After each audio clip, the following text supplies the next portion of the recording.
Assalamualaikum warahmatullahi wabarakatuh. Salam guru penggerak. Pada kesempatan kali ini saya menyampaikan materi koneksi antar materi modul 1.3 tentang visi guru penggerak.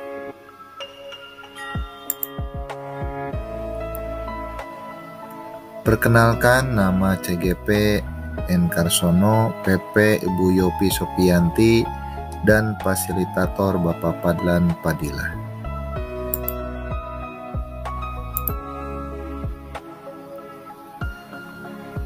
Koneksi antar materi pada modul 1.3 diawali dari visi murid di masa depan, yang tentunya didasari oleh filosofi Ki Hajar Dewantara.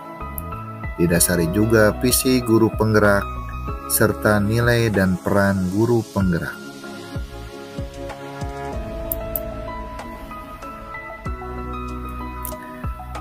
Keterkaitan visi guru penggerak dengan nilai dan peran guru penggerak yaitu mewujudkan murid yang berbakti, yaitu berakhlak mulia, bernalar kritis, aktif, dan inovatif.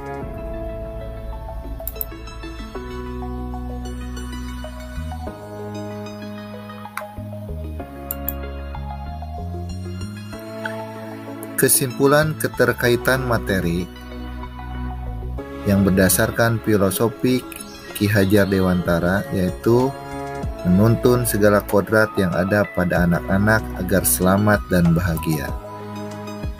Nilai dan peran guru penggerak yaitu berpihak pada murid, di mana perannya mewujudkan kepemimpinan murid.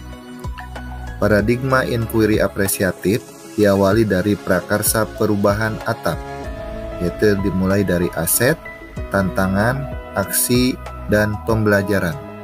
Kemudian tahap berikutnya itu dengan melakukan bagja untuk mewujudkan kepemimpinan murid.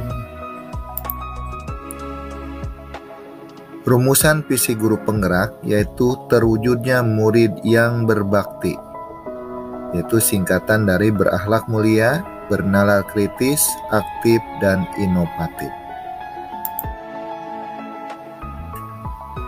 Prakarsa perubahan diri fokus pada visi aspek berakhlak mulia dan profil pelajar Pancasila dimensi berakhlak mulia.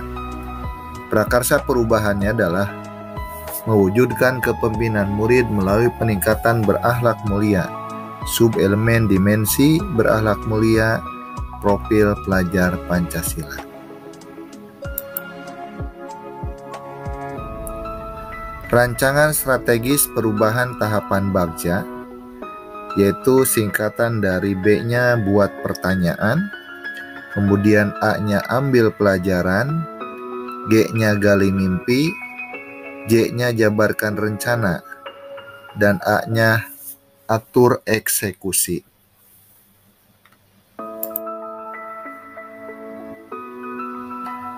Dalam membuat pertanyaan, apa yang dapat dilakukan untuk mewujudkan murid yang berakhlak mulia?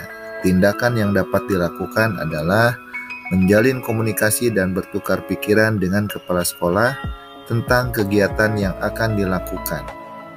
Kemudian kegiatan pembiasaan 15 menit di awal pembelajaran berbakti, misalnya berdoa dan bersama membaca kitab suci. Kemudian melakukan kegiatan literasi tentang sikap baik untuk mewujudkan murid yang berakhlak mulia. Kemudian morning reflection, renungan pagi menuliskan hal baik yang sudah dilakukan. Ambil pelajaran.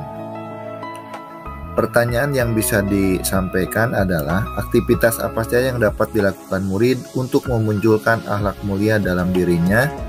Situasi apa yang dapat kita lakukan dalam pembelajaran yang mewujudkan murid berakhlak mulia? Keterampilan apa yang sama dan dapat membantu saya mewujudkan murid berakhlak mulia?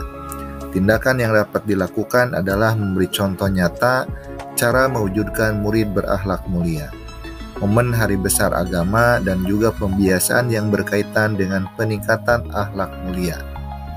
Keterampilan bertutur kata yang baik, yang dapat dicontoh dan diteladani oleh murid.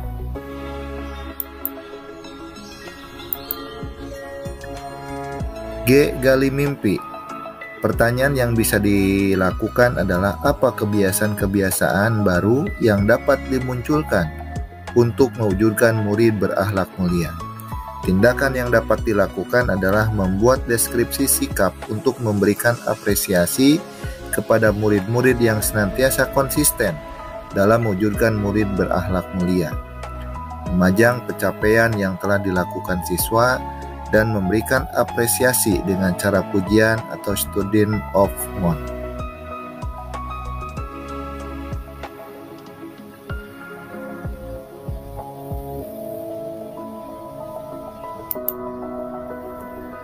J-nya jabarkan. Pertanyaan yang bisa dilakukan adalah apa langkah pertama yang dapat dilakukan paling secara sederhana untuk mewujudkan murid berakhlak mulia. Langkah berani apa untuk tercapainya keseluruhan proses?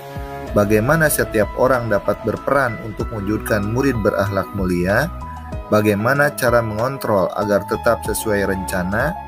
Bagaimana kriteria kesuksesan setiap tahap agar dapat mewujudkan murid berakhlak mulia?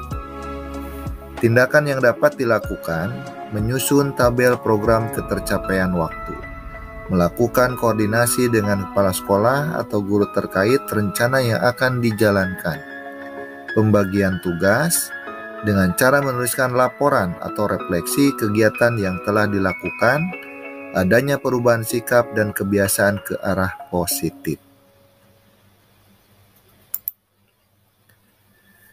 Kemudian A. Atur eksekusi. Pertanyaan yang bisa dilakukan adalah siapa yang dapat mengarahkan atau memantau guru dalam menjalankan program murid berakhlak mulia? Siapa saja yang dapat dilibatkan dalam memulai rencana ini? Kapan rencana program ini mulai dijalankan? Bagaimana pencatatan kemajuan kegiatan untuk mencapai terwujudnya murid berakhlak mulia? Siapa yang menampung kesulitan atau hambatan selama proses berjalannya selama di lapangan? Tindakan yang dapat dilakukan adalah membuat daftar yang dapat dilibatkan dalam rencana ini, misalnya kepala sekolah, rekan guru sejawat, lingkungan sekolah, orang tua murid. Kemudian warga sekolah dan orang tua murid dan lingkungan sekolah atau stakeholder. Setelah program ini dibuat dan disosialisasikan, kemudian membuat checklist ketercapaian, dan yang terakhir tindakannya adalah guru. Kegiatan yang dapat dilakukan murid, misalnya aktivitas peningkatan keimanan murid sesuai dengan agama dan kepercayaan, seperti membaca kitab suci atau ada peningkatan berbakti. Aktivitas peningkatan keilmuan pengetahuan tentang perilaku terpuji dan akhlak terpuji dengan membaca literatur atau disingkat shelter senang literasi. Dan contoh berikutnya, aktivitas mengamalkan dan melakukan pembiasaan dalam kehidupan sehari-hari, misalnya senyum, sapa, salam, sopan, dan santun. Terima kasih. Sekian dari saya. Salam guru penggerak, tergerak, bergerak, menggerakkan. Wassalamualaikum warahmatullahi wabarakatuh.